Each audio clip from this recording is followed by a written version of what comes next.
A Texas woman has been executed for the 2004 torture and starvation death of her girlfriend's 9-year-old son. 28-year-old Lisa Ann Coleman died at 6:24 Wednesday evening. The Supreme Court denied her final appeal hours before her execution.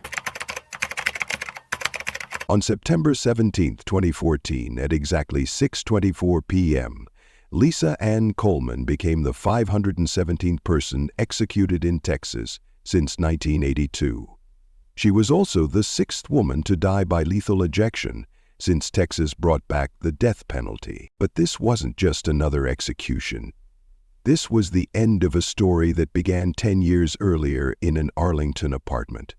A story about a 9-year-old boy named Devonte Williams who weighed only 35 pounds when he died. A story about a system that failed him over and over again. Today, we're going to tell you about the case that shocked Texas, about a little boy who suffered in silence, about the adults who were supposed to protect him, and about the questions that still remain about justice, the law, and whether the right person paid the ultimate price. This is the story of Devonte Williams and Lisa Coleman. In 2004, Lisa Coleman was living with her girlfriend Marcella Williams in an apartment complex in Arlington, Texas. Marcella had 2 children, 9-year-old Devonte and his sister Destiny. But this wasn't a normal family situation. Devonte had been born 4 months early and had developmental disabilities. He needed extra care and attention.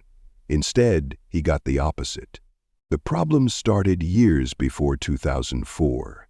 Child Protective Services had been called to check on Devonte and his sister 6 different times. 6 times, someone was worried enough about these children to call for help. In 1999, when Devonte was just 4 years old, he and Destiny were taken away from their mother and put in foster care. Why?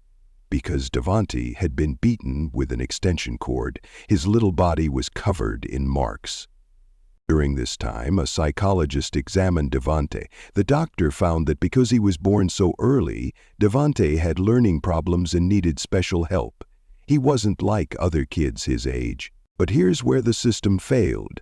After Marcella Williams promised to stay away from Lisa Coleman, the children were given back to their mother. The state believed her promise. They thought the children would be safe. They were wrong. By 2004, Lisa Coleman was back in the picture. She was living with Marcella and the children again.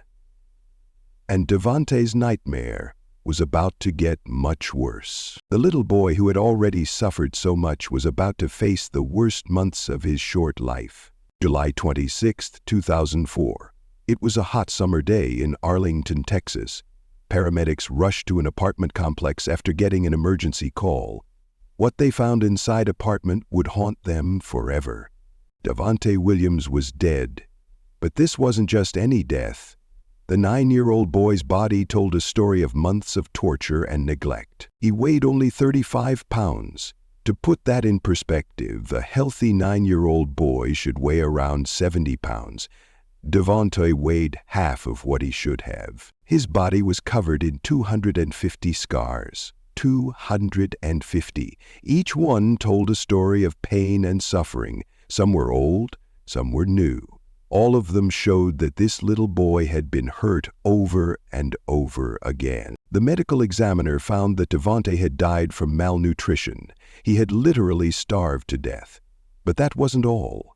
He also had pneumonia, which made his weak body even weaker. During the investigation, police learned the horrible truth about Devonte's final months. Lisa Coleman and Marcella Williams had tied the boy's wrists together. They locked him in a pantry like he was an animal. They kept him from leaving his own home. While they ate, Devonte starved. While they lived freely in the apartment, he was trapped in a small, dark space. The little boy who needed extra care because of his disabilities got the worst treatment imaginable. The evidence showed that this wasn't just neglect. This was deliberate cruelty.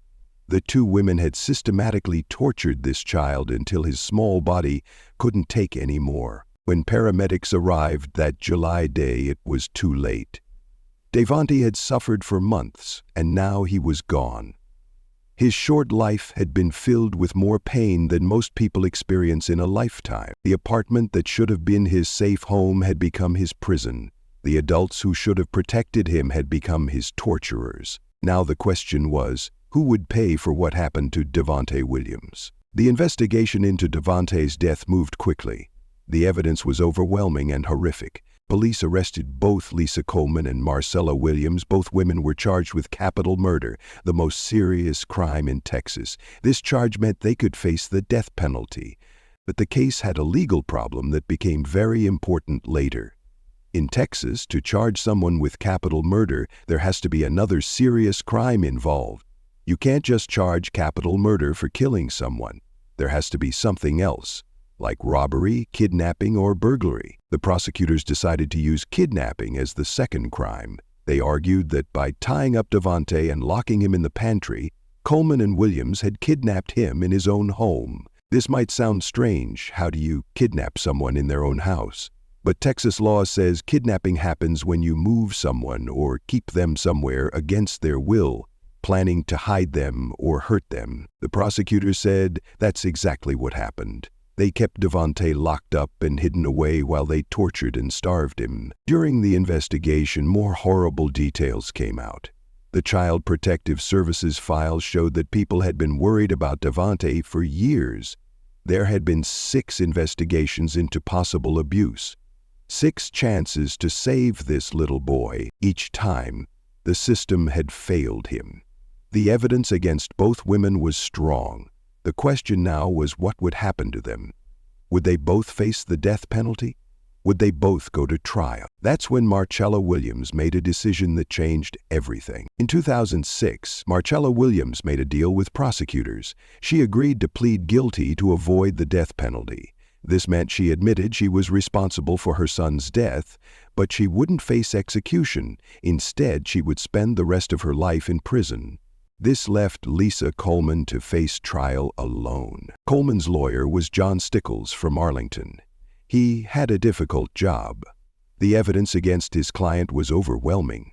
Everyone could see that Devonte had been tortured and killed. The question wasn't whether Coleman was involved. It was whether she deserved to die for it. At the trial, prosecutors painted Coleman as a monster. They showed the jury pictures of Devonte's tiny body covered in scars. They explained how he had been tied up and locked away. They described how he had slowly starved to death, while the 2 women lived normally in the same apartment. The jury heard about the 250 scars on Devonte's body. They learned that he weighed only 35 pounds when he died. They saw evidence that he had been beaten, bound, and locked in a pantry. But Stickles tried to argue that while Coleman had done terrible things, she shouldn't face the death penalty. He said the kidnapping charge wasn't valid under Texas law. His argument was technical but important. He said that parents have the right to punish their children by putting them in their rooms. Even though what Coleman did was much worse than a normal punishment, Stickles argued it wasn't legally kidnapping. It is wrong, it is child abuse, but it's not kidnapping, Stickles said. I'm not saying she's innocent and did not do something wrong, but it's just not kidnapping. The jury didn't agree. They found Coleman guilty of capital murder. They decided she deserved the death penalty. But Stickles didn't give up. He appealed the case, arguing that the kidnapping charge was wrong. He took the case all the way to the U.S. Supreme Court. Every appeal was rejected. The court said the conviction was valid. Lisa Coleman would die for what she did to Devonte Williams. The legal system had spoken. Now it was time for the final chapter. Coleman didn't get to choose a special last meal. Texas stopped allowing special last meal requests in 2011. Instead, she ate whatever was served to all inmates that day, the standard prison meal. September 17, 2014. The Huntsville unit in Texas. This is where Texas carries out its execution. Lisa Coleman, now 38 years old, was brought into the execution chamber. She had spent 8 years on death row waiting for this moment. Texas uses lethal injection to execute prisoners. The drug is called pentobarbital. It's designed to put the person to sleep and then stop their heart. Coleman was strapped to a gurney. IV lines were put into her arms. She was asked if she had any final words. "I just want to tell my family I love them, my son, I love him," she said. "God is good. I'm done." Those were her last words, simple, brief. She mentioned her own son, not Devante, the boy she had helped kill. At 6:12 p.m., the lethal drug began flowing into her veins. Coleman closed her eyes. Her breathing became slower and slower. 12 minutes later, at 6:24 p.m., Lisa Coleman was pronounced dead. She became the 517th person executed in Texas since 1982. She was the 6th woman to be executed since Texas brought back the death penalty. She was the 9th person executed in Texas in 2014. Robert Hurst, a spokesman for the Texas Department of Criminal Justice, confirmed her time of death. Outside the prison, there were no protests, no crowds, just the quiet end to a case that had shocked Texas 10 years earlier. Lisa Coleman was dead, but the questions about her case, about the legal system, about child protective services, about justice, those questions remained. Lisa Coleman's execution ended her story, but it didn't end the questions about Devante Williams' death. The biggest question was about the system that was supposed to protect Devante. Child Protective Services had investigated his family 6 times. 6 different times someone was worried enough about this little boy to call for help, but each time the system failed him. In 2004, the same year Devante died, Texas Governor Rick Perry ordered a review of 1,103 child abuse cases in North Texas. What they found was shocking. DPS workers failed to protect children in danger 70% of the time. When abuse was confirmed, workers only took proper safety steps 30% of the time. Brian Flood, who led the investigation, said CPS was performing at a minimum standard and often below standards.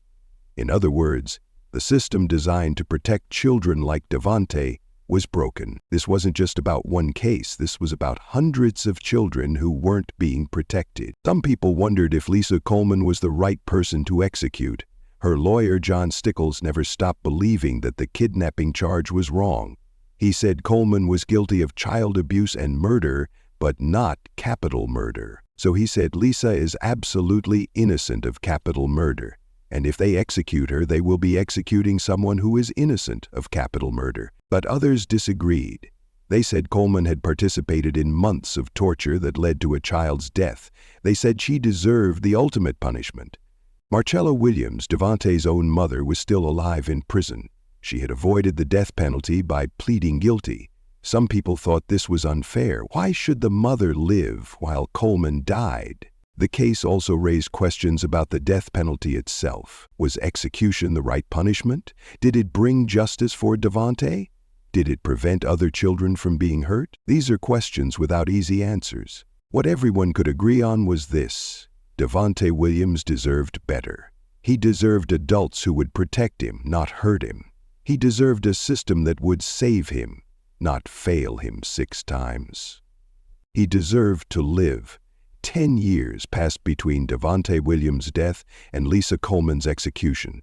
10 years of legal battles, appeals, and questions about justice. But for Devante, time stopped on July 26, 2004. He was 9 years old.